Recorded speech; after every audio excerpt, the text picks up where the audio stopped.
everyone, welcome to another episode of Feminine Scope, a program where we discuss issues concerning women, celebrating their triumphs and seeking ways to solve their challenges. I am Amanda Ejeh. Most times when we think about career barriers in women, what comes to mind immediately is sexual harassment in the workplace. There are lots of challenges women face in the workplace, from working as hard as the male folks and receiving lesser pay, to their careers being negatively impacted because they have children. Today on Feminine Scope, we'll be discussing career barriers and workplace sexual harassment against young women in Nigeria. My guest for today is the project officer, Ejeh Hub, a social enterprise born out of the need to see more young women take on more venture into leadership opportunities. You'll get to meet her after the break. Stay tuned. Welcome back. Female, unmarried, young employee is prone to be sexually harassed in the workplace for so many reasons. They are vulnerable because they are employees and sometimes can't seem to do anything about it. Imagine a young girl who has searched for a job for a very long time, finally gets one and starts experiencing sexual harassment in the office. This will definitely lead to career barrier. So today we'll be discussing career barriers and workplace sexual harassment against young women. What it is, how to know if you're being sexually harassed, and what to do.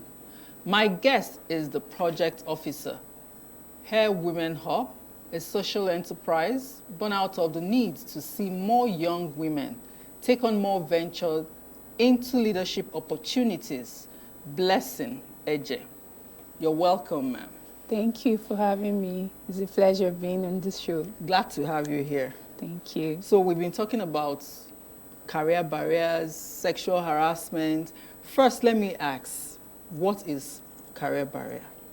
Okay, thank you so much for that question. Career barriers, I would say, is any factor internally or externally that hinders progression in terms of career development.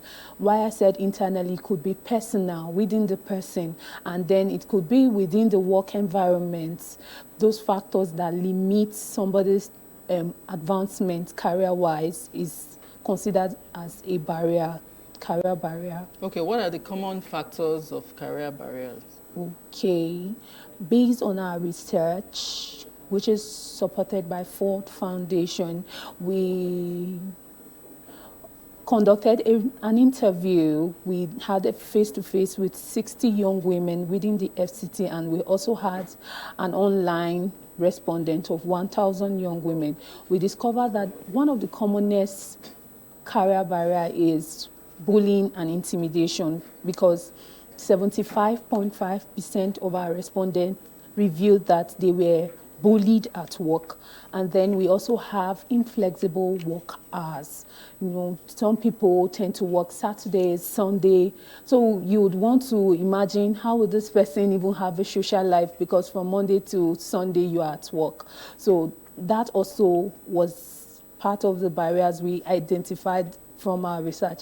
And then we have lack of organizational support for females. Some organizations do not even make provisions that will aid female staffs within their organization. Like when a woman is working, gets married and gives birth, she would be forced to maybe keep her baby with somebody because her organization does not have like a daycare, a crèche, yeah.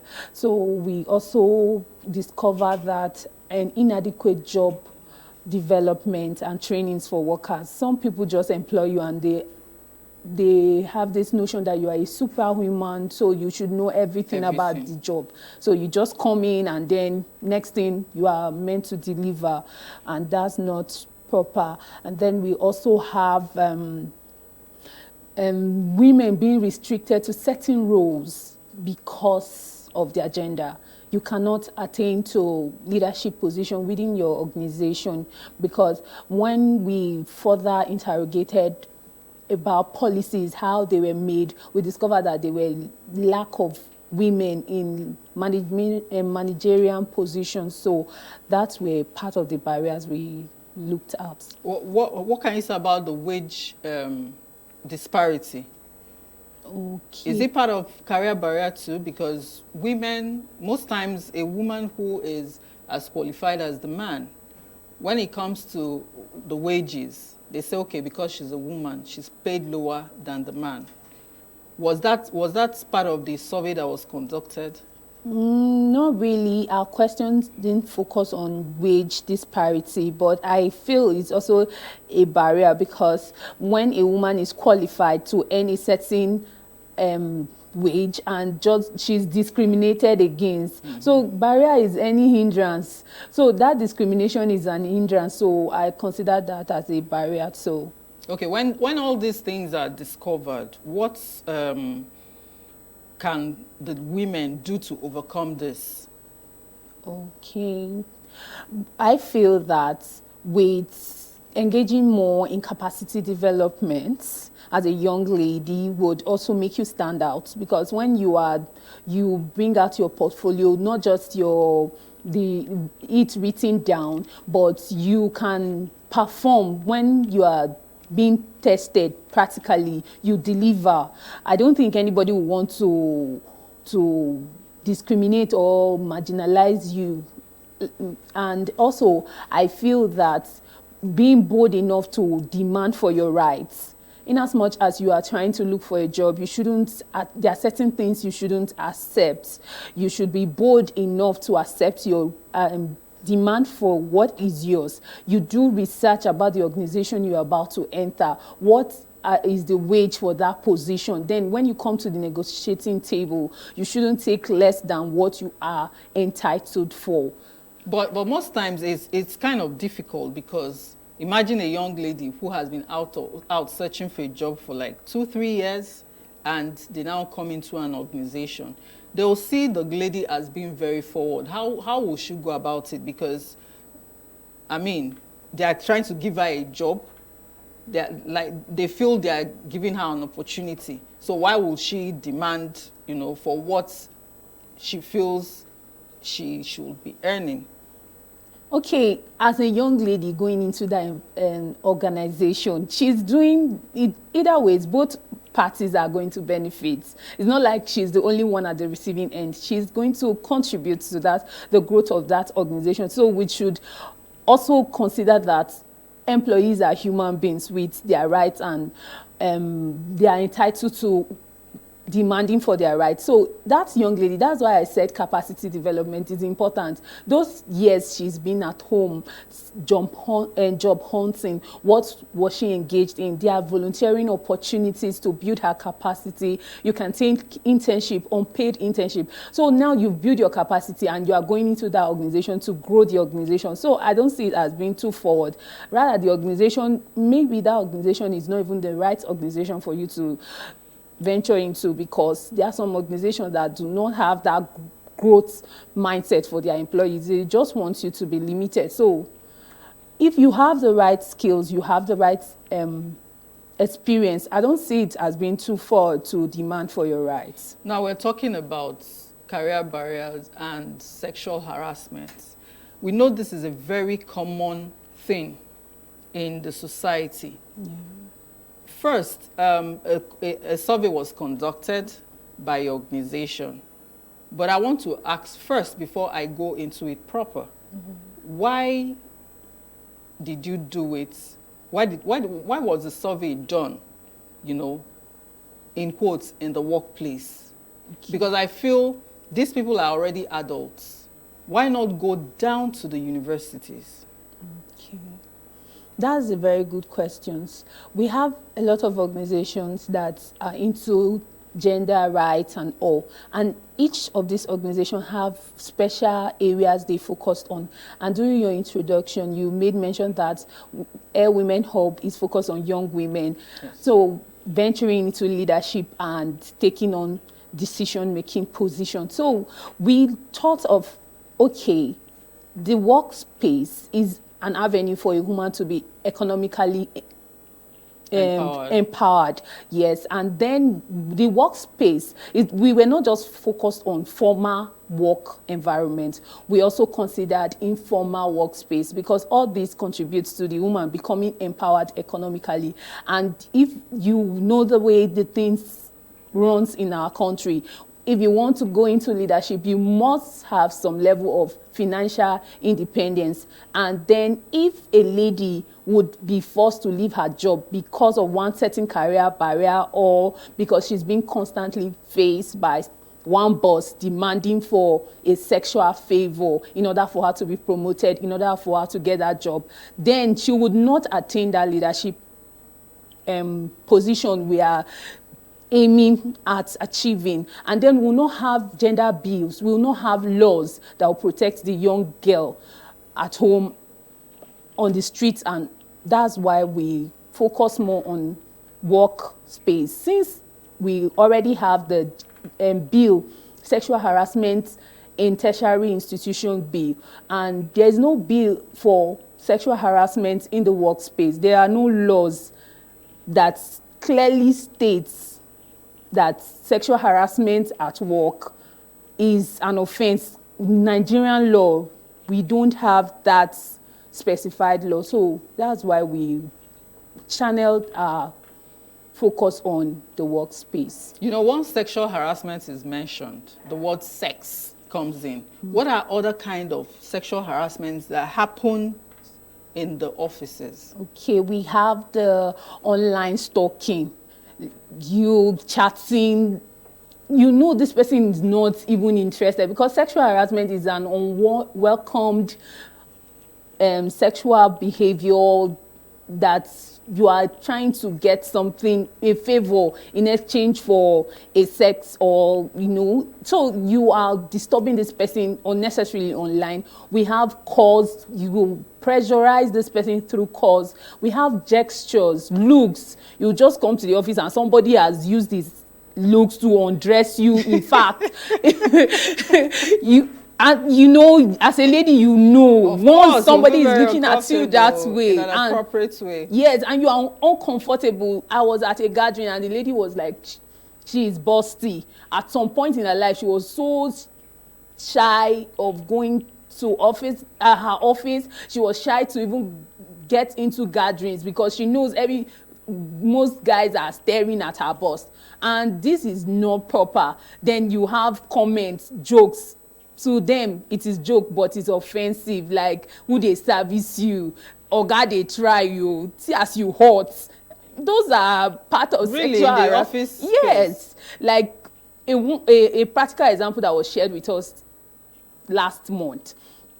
The lady was a corper serving at that is even a development sector like mine, an NGO, and a fellow staff came into the office and was like, girl, you look hot. If you like, say, ma rush enter you. That comment is not proper.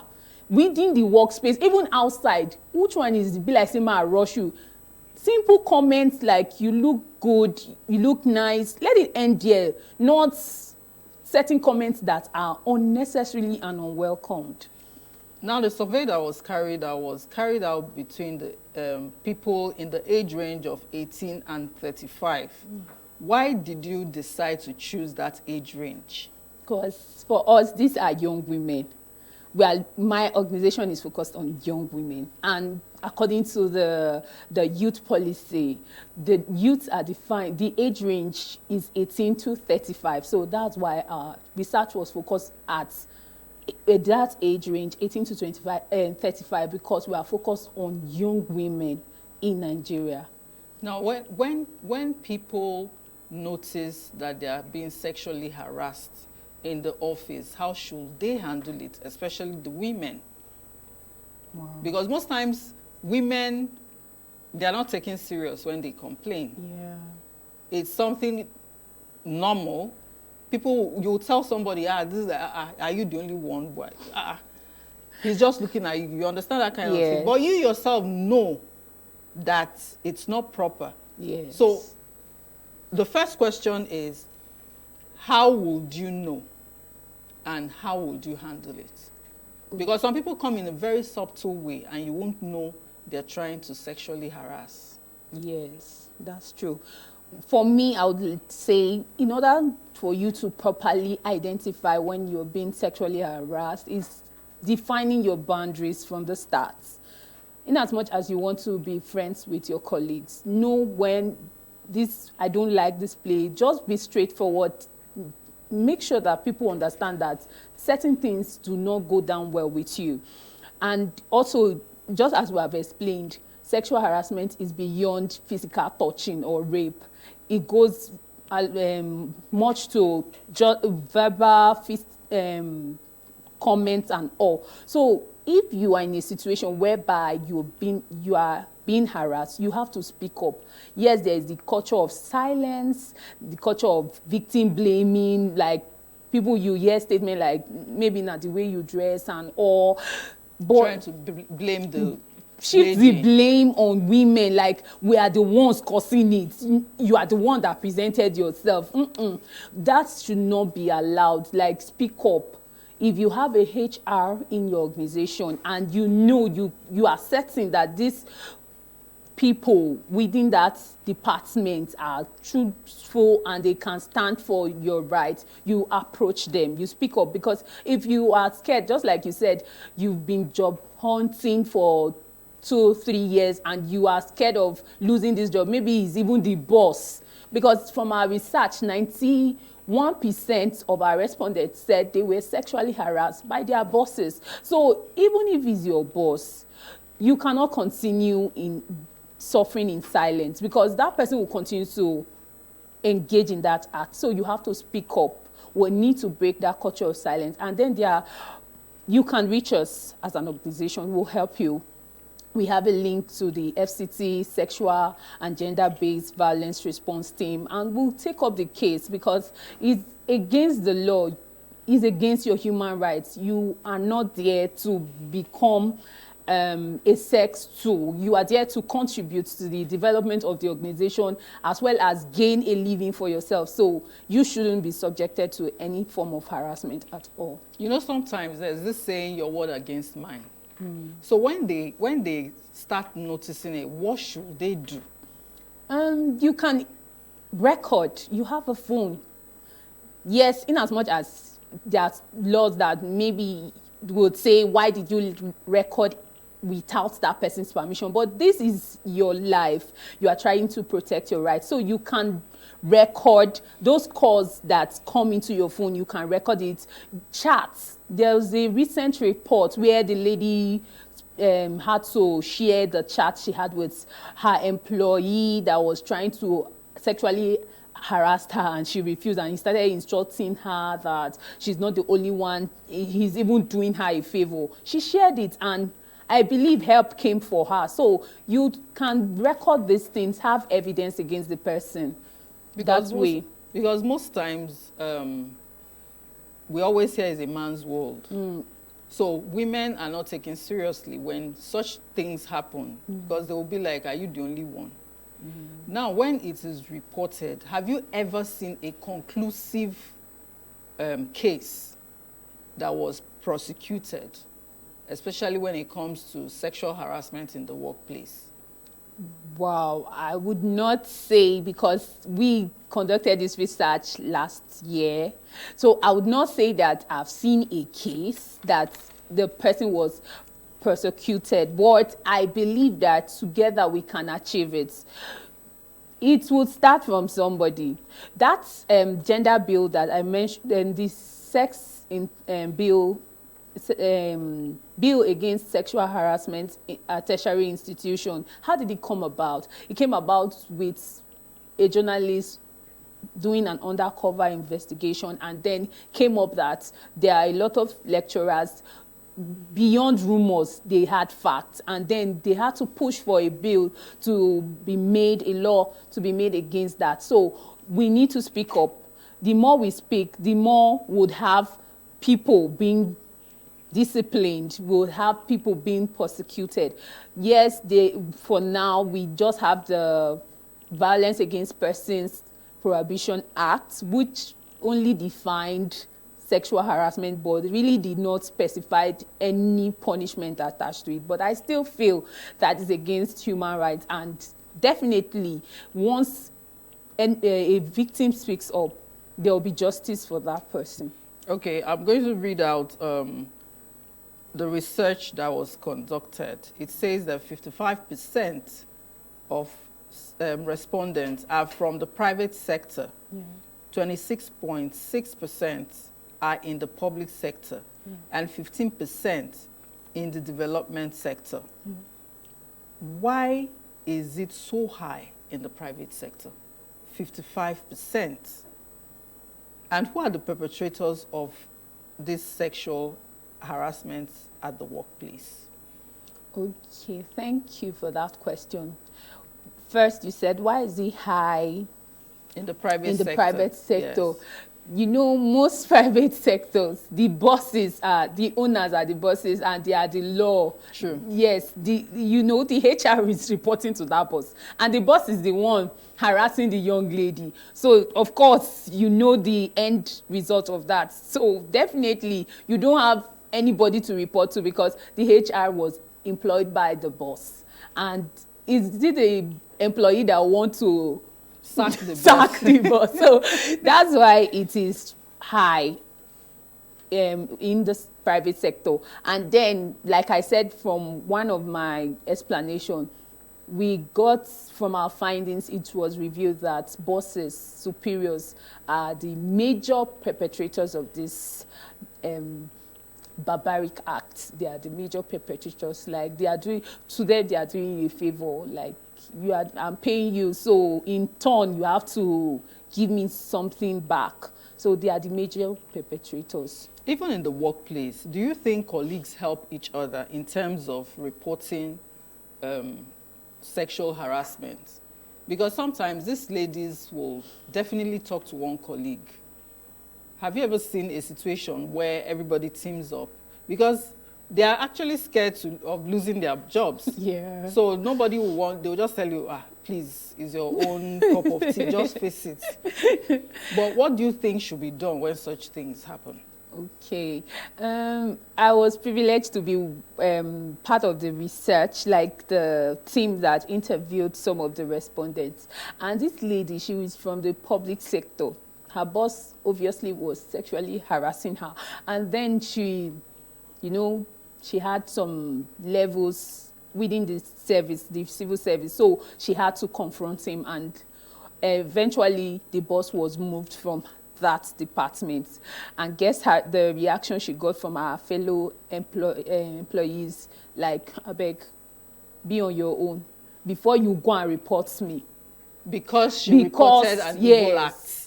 So now you have to be on your own. And then, you know, once you confide in your fellow colleague, you hear a statement like, are you the only one? It's a normal thing. And then some of them will start sharing their experience, like, I had to do it, and is it written on my face that I was sexually harassed? So basically, a lot of people do not want to speak up because of that culture of silence and shaming. We feel, just like you said, it's a man's word. He's free to do whatsoever he wants to do. This is not neglecting the fact that women also harass women. It might not be sexually, but verbally, women do harass. I know men face same thing Yes. too, but of course, you know, men with their ego, they don't speak up. You know, people laugh at them or make jest of them. But for the women, do you think people are speaking up enough? No. People are, the young women generally, they are not speaking up. And then I was listening to a conversation over the radio, and the presenter was saying that even when you are willing to offer them support, at the verge of getting that justice or getting the partner or the perpetrator punished, you see them withdrawing back, taking back that, mind your business. Yes, that this is their life and all. So women, we need to speak up. That's why we're having conversations like this. People need to be educated. There is a lot of re-education that needs to take place, because this has to do with behavioral modification.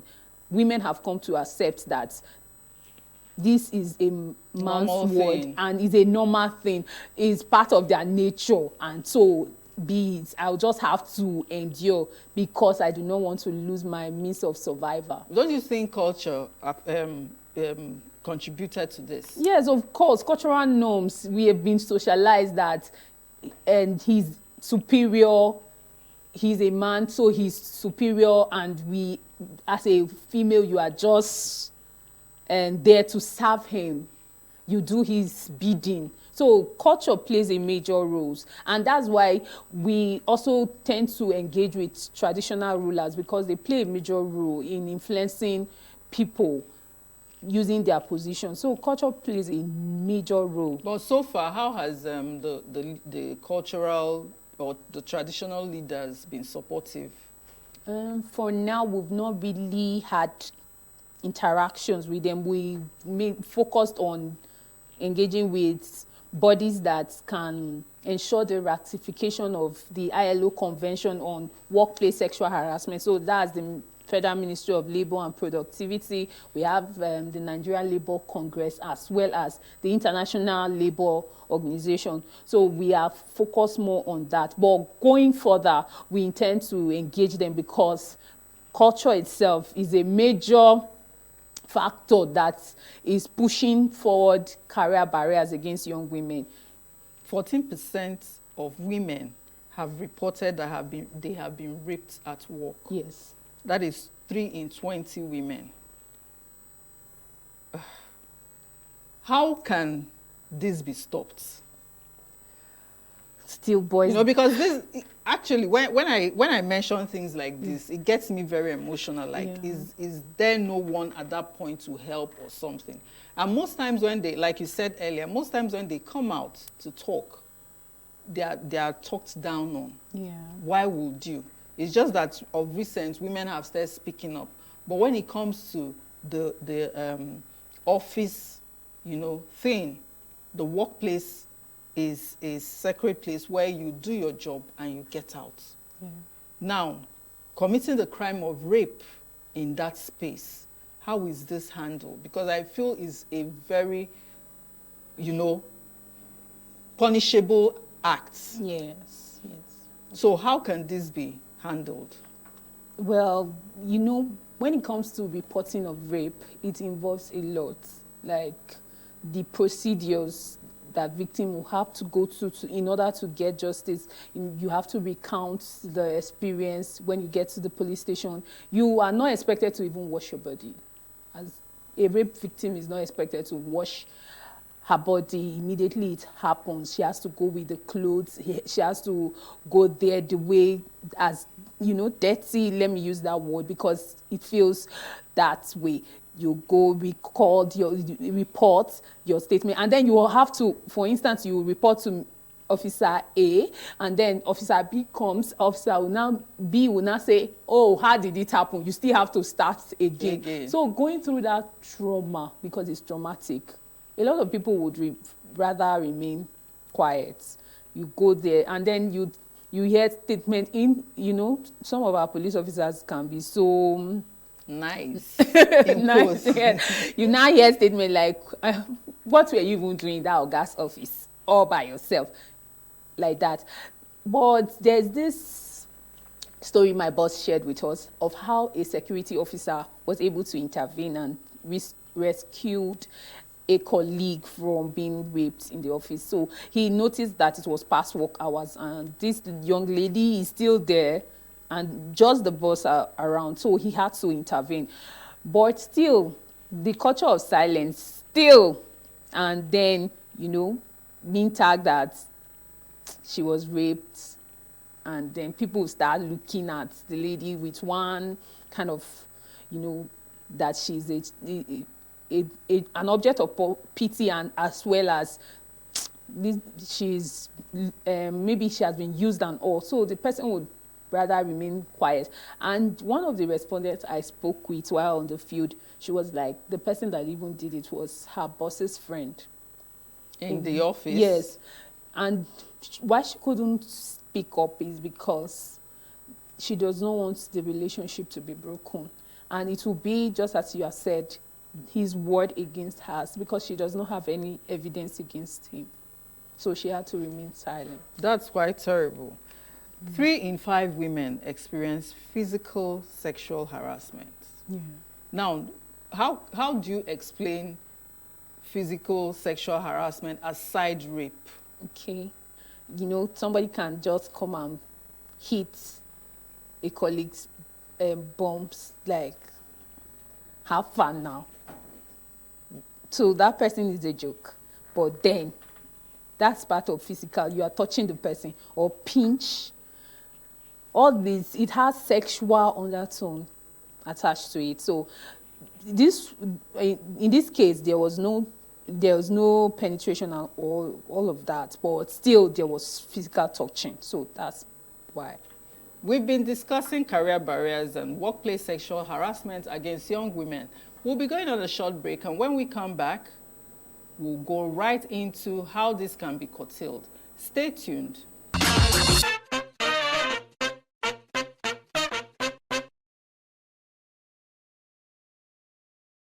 Welcome back. If you're just joining us, this is Feminine Scope. We have been discussing career barriers and workplace sexual harassment against young women. And we still have our guest in the studio, Blessing Ejeh. Thank you so much. Welcome back. We've been talking sexual harassment, and all that. So now, how can we involve the government in this? Okay. Would involve the government by ensuring that beyond signing to the ILO Convention C-190, it should be ratified in Nigeria, because I believe that without the ratification of that convention, it's not substantial. So the government would have to ensure that that convention is ratified immediately, because that's the policy that clearly defines that sexual harassment at workplace is an offense, and then spells out the different forms it can occur. And then people can use this, victims, lawyers can use this in the courts of law. So the government should come up by ratifying the laws and then ensuring that policies that will mitigate against these barriers is enforced. And then we have the National Orientation Agency. They should also be involved, because they are obviously about public and creating awareness and public enlightenment. So they should be involved. They should be involved. It's important that they come up with programs and awareness creations that would enlighten the public about it. And we're very much in partnership with them, the National Orientation Agency, because we recently got an endorsement with them. So we'll be working closely with them. Well, seeing that there's a very high rate in the private sector, how can you go around to educate people or create an awareness about this? Okay, we've started distributing copies of our research findings, and we give to some private organizations like hotels, radio radio stations and all. So we are going further to getting an opportunity with this organization to speak with not just the management again, but we'll be speaking with staffs of the organization to enlighten them, because part of our respondents revealed that they were sexually harassed by their subordinates and colleagues. So we'll speak to everyone. We are going to engage in advocacy, workplace advocacy, where that would involve every member of staff to enlighten them about this issue. Knowing that all this now is going on, you mentioned educating them, creating awareness. What are people who wouldn't want to come out? You know, they don't want to break the silence. How can this be handled? Yeah. Would you force them to come out? Of course, they are consenting adults. You know, that's what everybody will say first. Is an adult, you can't. But you find out that these people are going through trauma. Yes. Now, how can you make them come out? And is there any arrangement for them to go through therapy? Okay, that's a very good question, ma'am.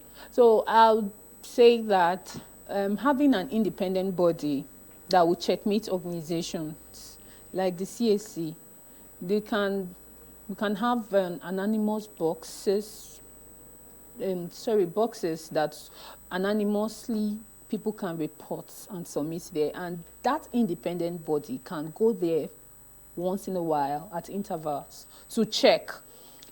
As a victim, yours is to just report Mr. A in so department sexually harassed me.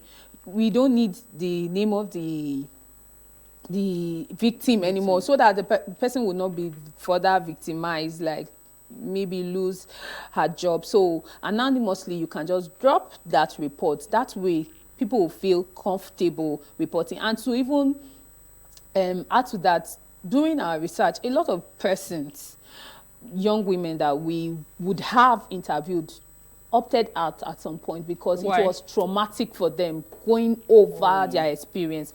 So we are in collaboration with sisters organization, particularly those that are capable, that are They're into mental health. mental health, to ensure that healing processes are provided for these victims. And we even reached out to the FCT Sexual Assault Referral Center because they are into issues regarding victim, providing support for them. So we reach out to them and we'll work with them to ensure that these young women are supported, because sexual harassment has a way of affecting the mental health of these young women.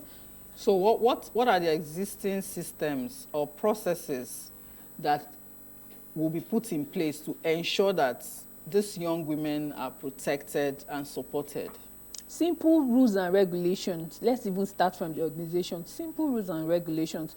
Okay, this behavior is considered sexual harassment. We've said jokes. We've said unwanted phone calls. This are not allowed within our organization. And it should not be just written laws. It should be laws that will be implemented. You know, in Nigeria, we are gifted in, is it not law? We'll just write it down. We have laws. So following through is always a challenge. Okay, now the ILO convention, Nigeria quickly we have signed to it, but ratifying it has become an issue. So we have to ensure that in as much as we are making these laws, they are being implemented, implementable laws, and ensure that there are disciplinary measures taken.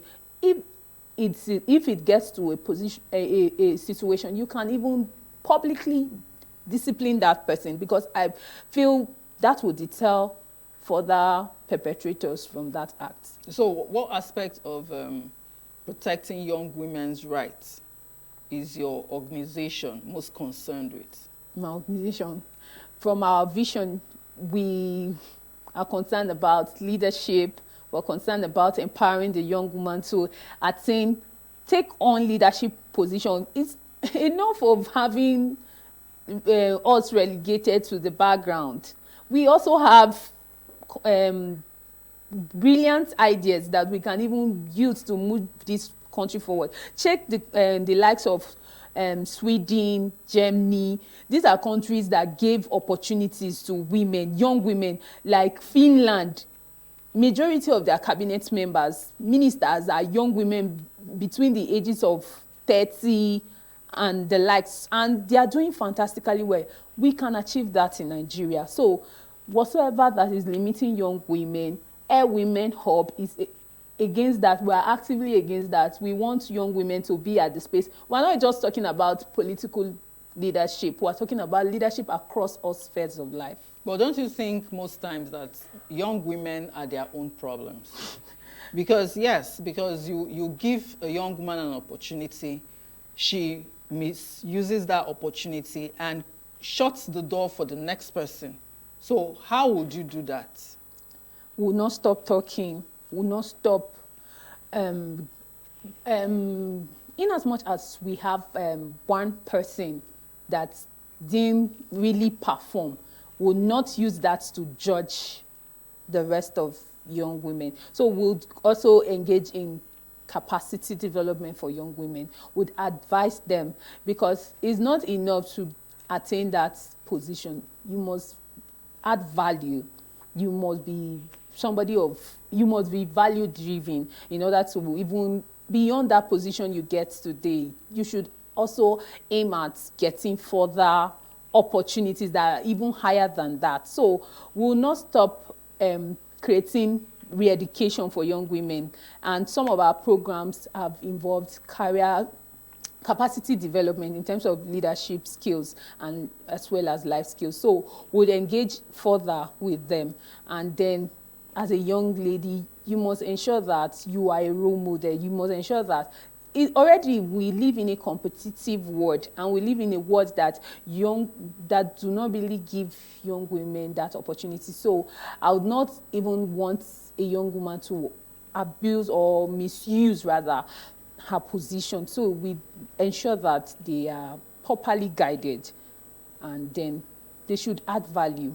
Most times we're talking about creating structures and all that. Don't you think they should involve their staffs when they are creating these structures? You know, probably when they are going to have a meeting, they'll call the staffs, but some don't even take into consideration their staff when they are doing this. So how can you educate them about this? Organizations should go beyond seeing that staff as just an employee. You should know that that staff is a human being with rights. So if you see that staff as a human being, just like yourself, you would want to involve that individual. And then I feel no idea, no knowledge is foolishness. So get them involved. You know, it would even, that's individual you're thinking might not even have any reasonable thing to contribute to your organization in terms of maybe their ideas. It may turn out that that person has a lot to even offer. So they should be involved. Every staff should be involved.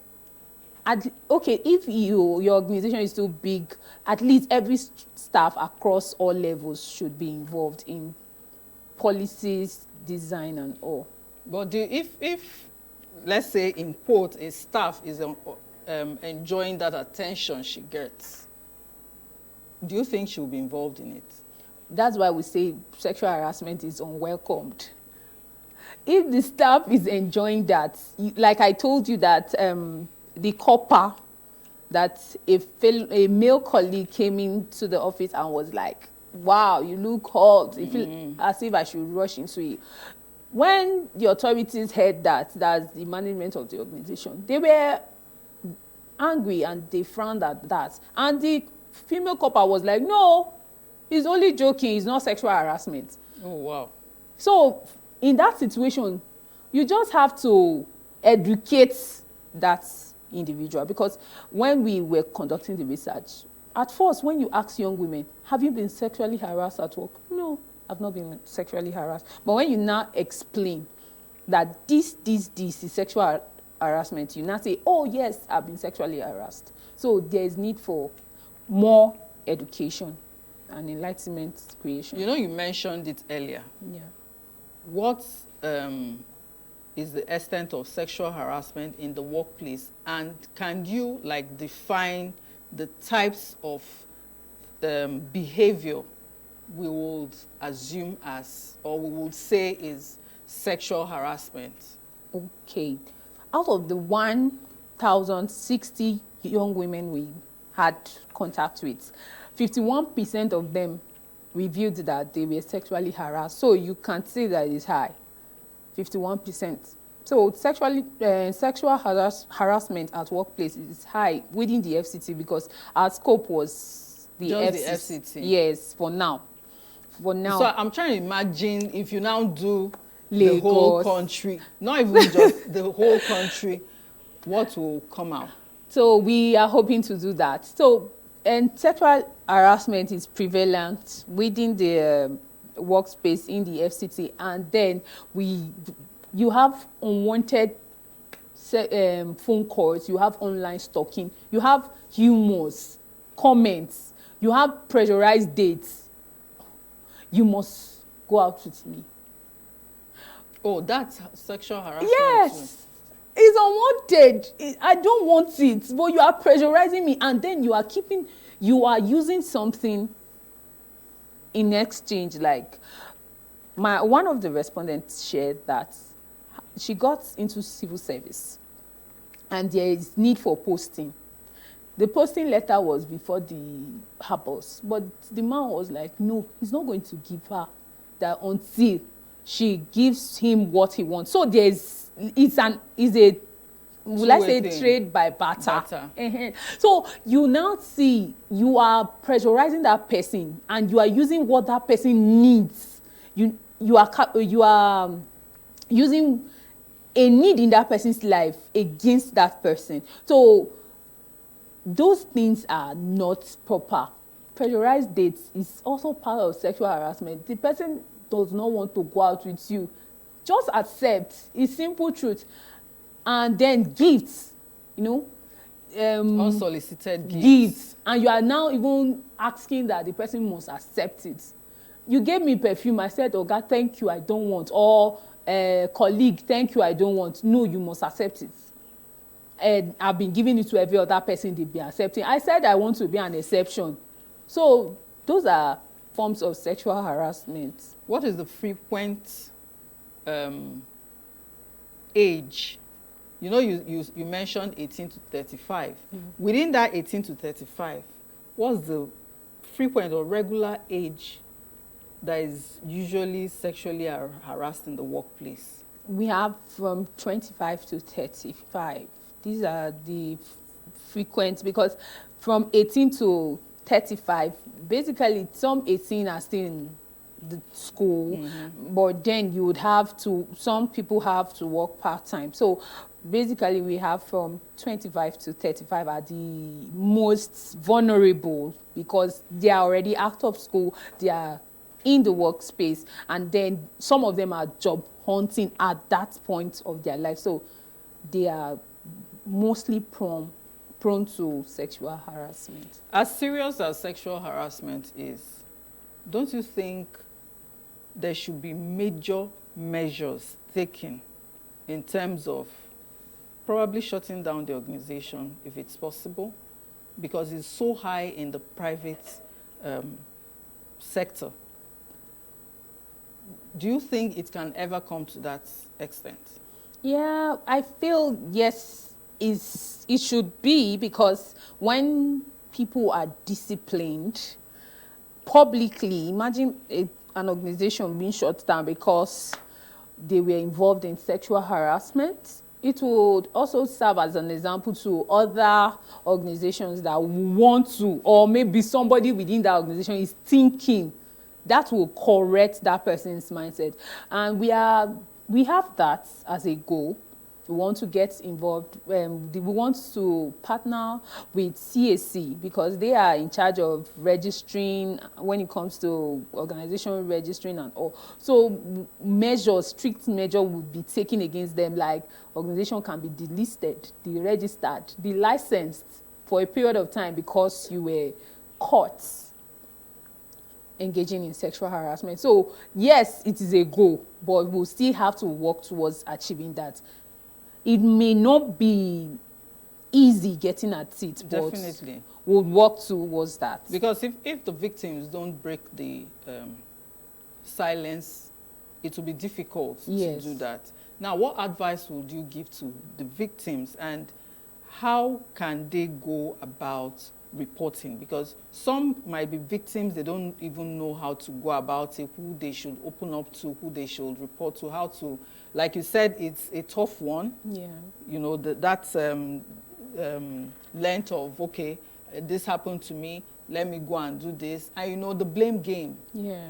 When they go and report, what did you go to do there? What were you wearing? Are you sure you're not the one who tempted him to come after you?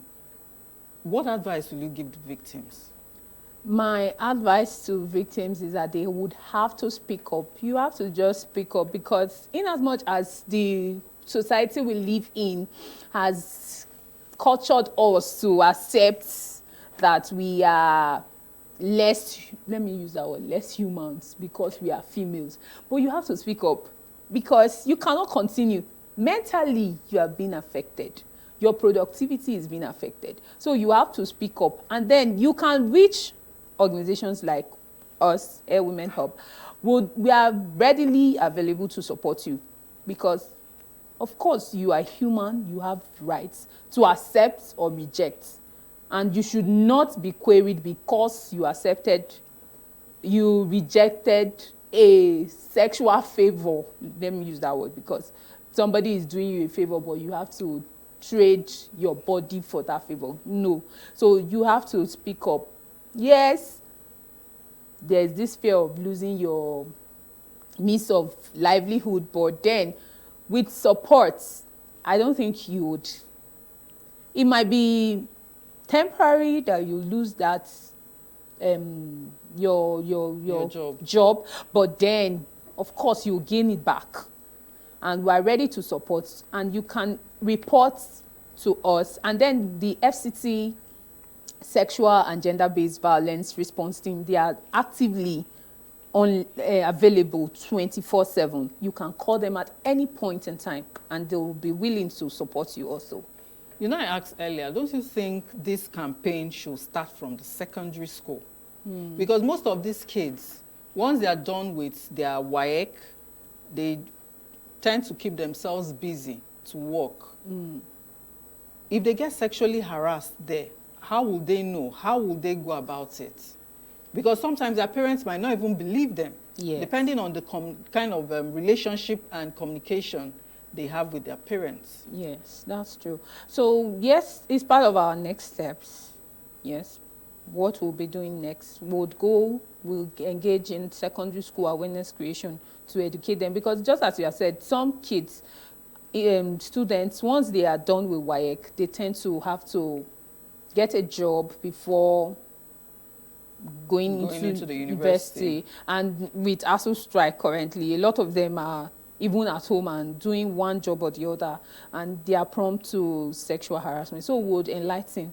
We will not stop preaching. It's a gospel that we have carried on. So we will continue to spread the gospel. Because these are types of insecurity, harm, and abuse. Yes. When it comes to sexual harassment. Some of the victims are so insecure, probably because of low self-esteem, and they give in because they don't know what to do.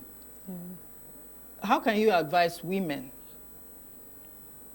to empower themselves to face these things when they see it? I would say believe in yourself.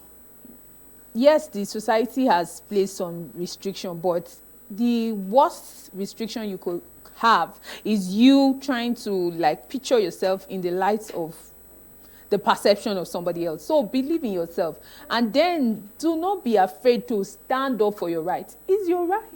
You have rights to your body. So you can decide that I do not want this person. So you have to just stand up for your rights. In as much as there is this culture of silence, there's masculine norms and all, you have to stand up and then speak up, because if you don't speak up, no help will not come. Nobody will know that you are being sexually harassed. And then you have to, the bottom line is that they would have to speak up. So how would you tell the government to get involved in this? Okay. Because coming from the private sector, of course, the government sector is not really that high, then the development sector too. But all this lies on the government. Yes. How can they be seriously involved in this? The government would have to implement policies, and those policies should not just be written, actionable policies. Let those policies be implemented. CSC is a government institution. Let them get involved. An organization has been reported of having cases of sexual harassment. You just have to take a strict disciplinary measure against that organization. Let it serve as deterrent to others. So those policies, we must ensure that we hold the government accountable to those policies. So it should not just be written. Implementable policies let's ensure that beyond writing it on black and white paper, they should be. Are you sure these policies will be followed through? Because we know what we see. That's why we have the media, we have CSOs. So we will hold them accountable to those policies. But when you go for your media rounds and all that, do you involve government, like government personnel, to come in, sit down, listen, and give their own take on the issues? Yes, we do. We engaged ICPC because in the course of our research, we're trying to understand that, or understand how sexual harassment can be corruption. And to our greatest surprise, ICPC considers sexual harassment as a corrupt act because the organization is not just basically corruption, there are other related offenses. So sexual harassment is part of those other related offenses. So, and they are willing to work with us, very willing. They are even willing to go with us during our advocacy visit to these organizations. And then also we have engagement with the Ministry of Labor because they are in charge of employees, employers, and all. So these are people we have engaged with, and we hope to expand our reach to involve. And then we have the NOE to work with in terms of enlightenment and awareness creation. We sincerely appreciate you for taking our time to be with us today.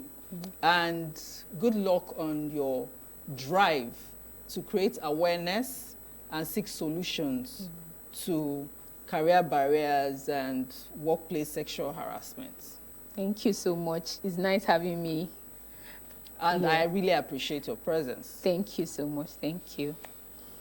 My guest for today has been Blessing Ejeh, Project Officer, Hair Woman Hub, a social enterprise born out of the need to see more young women take on more venture into leadership opportunities. Finally, sexual harassment is prevalent at the workplace and should be addressed. But most organizations have little or no measures put in place to prevent or protect victims. If young women are empowered with adequate tools to recognize and report sexual harassment at work, curbing or totally putting a stop to it will be easier.